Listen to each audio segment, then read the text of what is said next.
क्या आपके पैर के वेन्स फूले हुए या फिर डायलेटेड रहते हैं बिल्कुल इस तरह?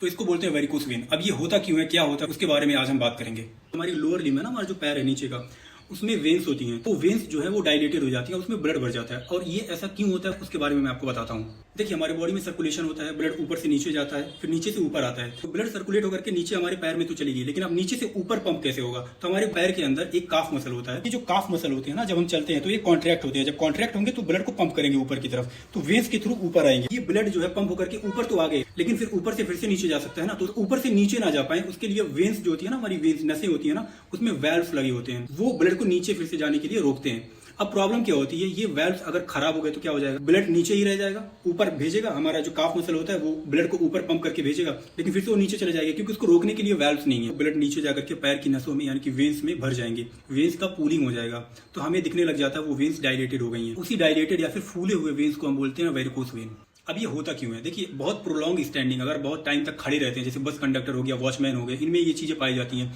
क्योंकि बहुत टाइम तक खड़े रहते हैं। तो उनकी वजह से क्या हो जाएगा, उनके वेल्व्स जो होते हैं ना, वेन्स के वेल्व्स होते हैं, वो खराब हो जाते हैं। अब दूसरा वजह क्या होता है, वेल्व्स तो रोकते हैं ब्लड को नीचे जाने से, लेकिन उसके साथ साथ परफोरेटर्स भी होते हैं। यहाँ पे परफोरेटर होता है, यहाँ पे होता है, यहाँ पे होता है, फिर नीचे भी होता है परफोरेटर्स, वो भी रोकते हैं ब्लड को नीचे जाने से।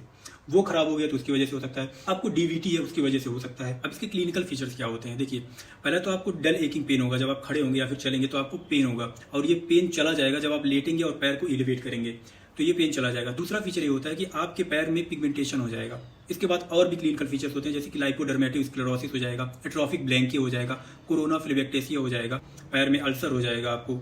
अब ये जो वेरिकोस वेन है उसका ट्रीटमेंट क्या होता है, उसके लिए मैं अलग से वीडियो बनाऊंगा, बिल्कुल कंप्लीट एनाटॉमी के साथ, तो उसके लिए आप मुझे फॉलो कर लीजिए।